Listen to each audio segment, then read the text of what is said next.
Hey guys, welcome to our YouTube channel Study Regna. Today we'll discuss about BSc Honors Mathematics Semester 2.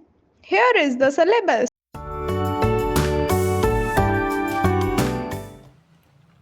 अब हम बात कर रहे हैं रो echelon form of the matrix. ये सबसे इम्पॉर्टेंट फॉर्म है आपके मैट्रिक्स के लिए।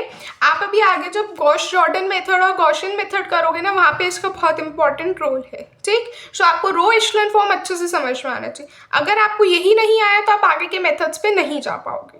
ठीक, तो यहाँ पे मैंने कुछ स्टेप्स लिखे हुए हैं, पहले उसको पढ़ लेते हैं।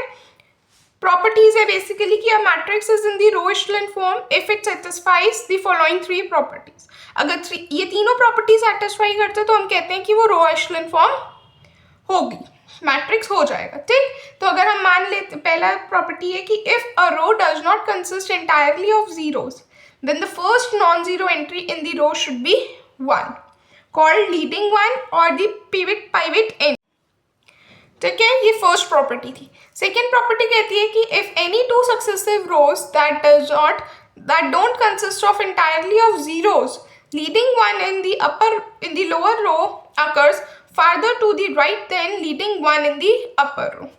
Third property कहती है कि if these are any rows that consist entirely of zeros then they are grouped together at the bottom of the matrix.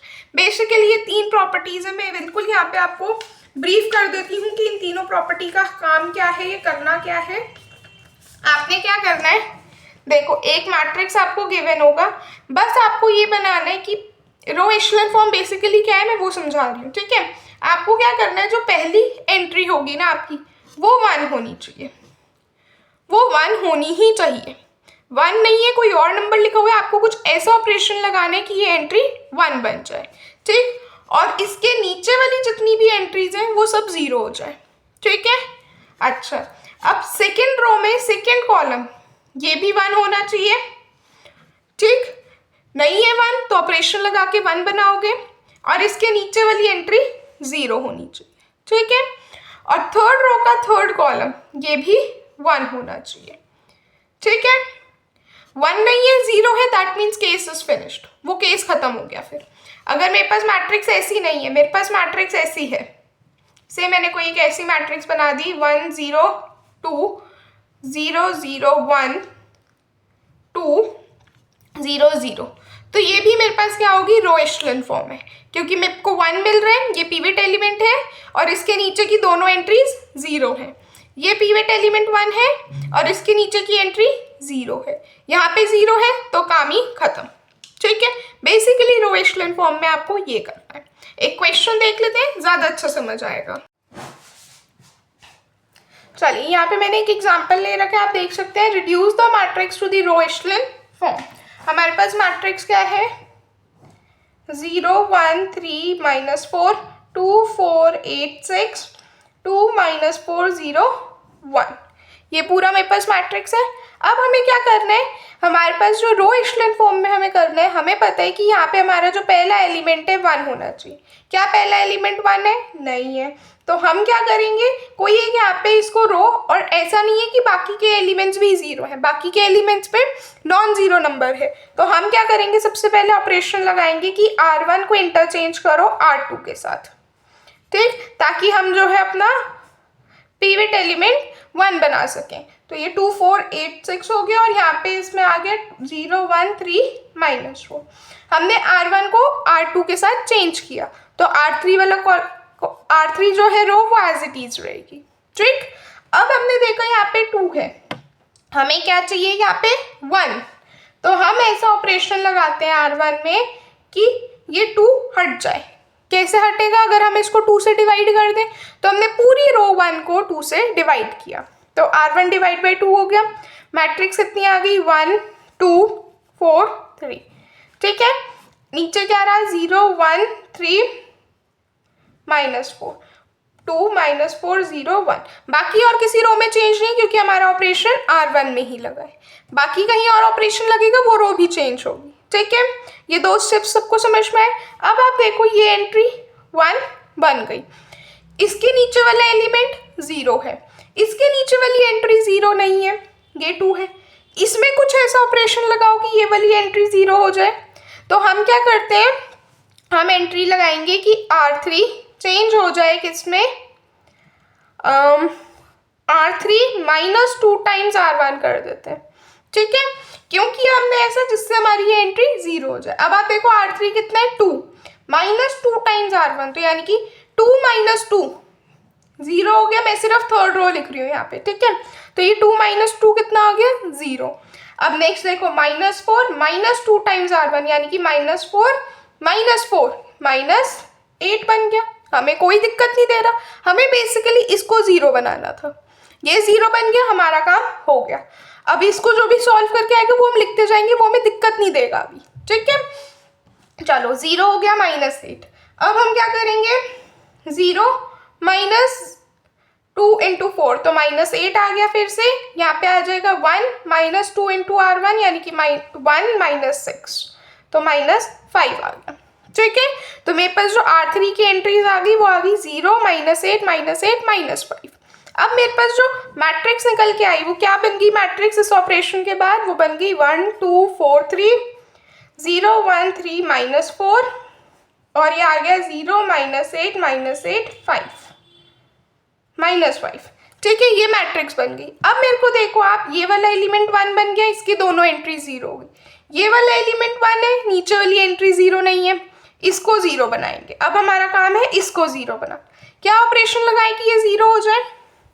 अगर हम कर दें R3 को, अगर हम चेंज कर दें R3 + 8 टाइम्स R2 हो जाएगा हमारा काम। कर लेते हैं, देखो हमने ऑपरेशन क्या लगाया, R3 वाली रो में हमने ऑपरेशन लगाया R3 + 8R2, ठीक है।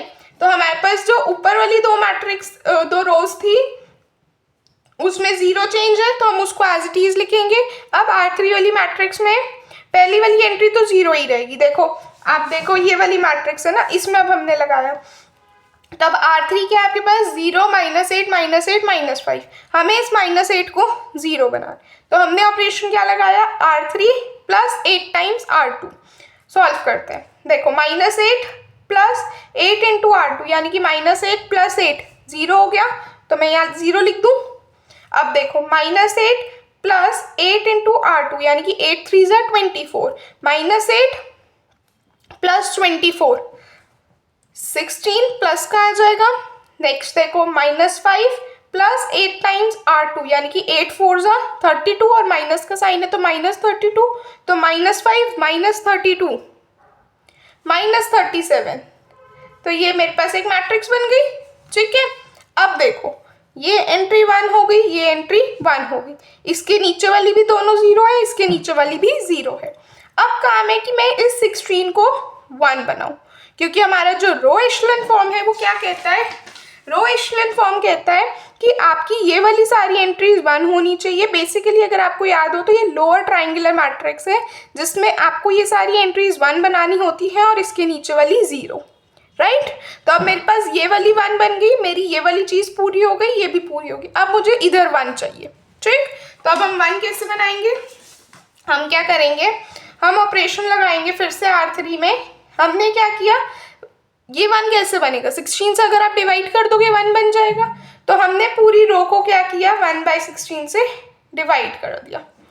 हमें नहीं मतलब बाकी के एलिमेंट, बाकी के एंट्रीज में क्या चेंज हो रहा है, हमें बस इतना ध्यान रखना है जो पहले से 0 है उसमें कोई चेंज नहीं हो, तो इसमें कोई चेंज हो भी नहीं रहा, तो हमारे पास सबसे पहले जो ऊपर की 2 रोज है वो तो एज इट इज रहेंगी, उसमें तो कोई चेंज नहीं है। नीचे की एलिमेंट रो में क्या आ जाएगा 0 0 1 -37/16, ठीक है। अब आपके पास देखो ये भी 1 आ गया, ये भी 1 आ गया, इसके नीचे भी 0 आ गया, ये भी 0 आ गया और ये भी 1 आ गया, तो रो एशेलन फॉर्म पूरी हो गई, जो उसकी प्रॉपर्टीज थी वो सैटिस्फाई हो गई। ये आपका फाइनली आंसर आ गया, ठीक है। सो आई होप ये पूरी मेथड आपको समझ में आया होगा, ठीक है। सो ये हमने क्या बात की अभी, रो एशेलन फॉर्म की। अब हम आ जाते हैं नेक्स्ट टॉपिक पे, जो इसी का ही फर्दर एक्सटेंडेड वर्जन है, वो है reduced row echelon form. Reduced row echelon form में क्या होता है, अभी मैं आपको बताती हूँ, पहले हम यहाँ से डेफिनेशन पढ़ लेते हैं कि a matrix is in the reduced row echelon form if it satisfies the following property। पहली प्रॉपर्टी कहती है first non zero entry in each row is 1, again pivot entry चाहिए. Each successive row has its first non zero entry in the latter column, again नीचे वाली entries भी zero चाहिए. All the entries above and below the first non zero entry of the each row are zero. All full rows of zero are final rows of the matrix. Basically अब रो echelon form क्या थी और reduced row echelon form में क्या difference है. आप अगर देखो ये वाली यहाँ पे आपके पास अब कोई भी एंट्रीज हो सकती है. से मैंने 2 3 4 लिखी, ये मेरी क्या बन गई, रो एशेलन फॉर्म. इसमें मैं लिख देती हूँ रो एशेलन फॉर्म. ठीक, अब मुझे क्या सीखना है, रिड्यूस्ड रो एशेलन. तो ये रिड्यूस्ड रो एशेलन क्या होगी, सबसे पहले नाम अगर आप देखो तो रो एशेलन इसमें आ रहा है, यानी कि सबसे पहले तो ये रो एशेलन तो होगी ही होगी. रिड्यूस्ड रो एशेलन में क्या है कि जो बाकी की एंट्रीज है ना, ये भी सारी 0 0 0 होनी चाहिए. यहाँ पे आप देखो बाकी की एंट्रीज में आप कोई भी एक नॉन जीरो नंबर ले सकते थे. ये बाकी की एंट्रीज रो एशेलन में क्या होता है कि बाकी की जो एंट्रीज हैं वो जीरो भी हो सकती है और नॉन जीरो भी.